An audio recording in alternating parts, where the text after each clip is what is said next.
तो बजट पेश कर दिया है वित्त मंत्री निर्मला सीतारमण ने। सरकार दावा कर रही है कि किसानों के लिए बहुत कुछ इस बजट में उन्होंने दिया है, बहुत कुछ अलॉटमेंट किया है।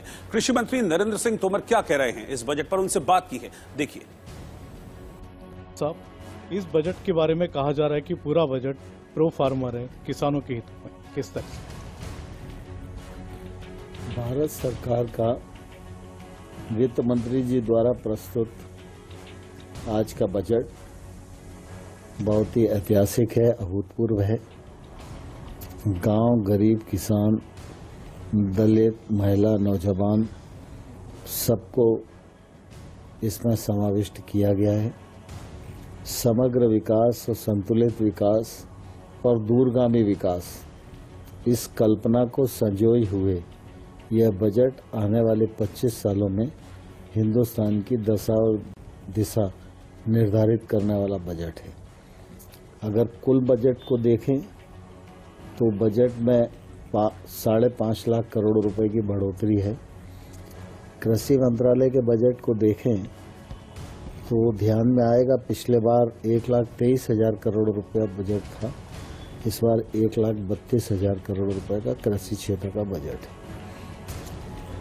इस बजट में कृषि क्षेत्र को काफी प्राथमिकता दी गई है।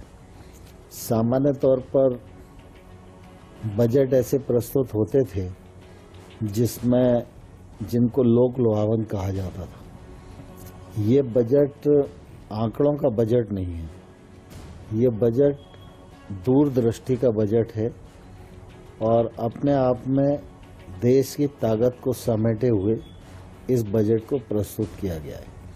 कृषि के क्षेत्र में किसान की माली हालत सुधरे, कृषि का रकबा बढ़े, उत्पादन बढ़े, उत्पादकता बढ़े, हॉर्टिकल्चर बढ़े, जैविक खेती बढ़े, प्राकृतिक खेती बढ़े और खेती के क्षेत्र को लाभ पहुंचाने की दृष्टि से जिन जिन टेक्नोलॉजी का इस्तेमाल खेती में किया जा सकता है वो टेक्नोलॉजी का समावेश हो।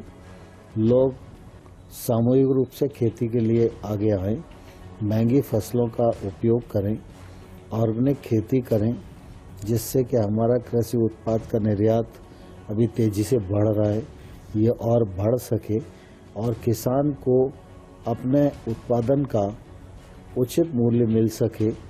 इस दृष्टि से भी इस बार बजट में लगभग 2.5 लाख करोड़ रुपए का प्रावधान किया गया है। जो सरकारी खरीद होती है वो की जाएगी, उसमें किसी को कोई शंका नहीं होनी चाहिए। रूप से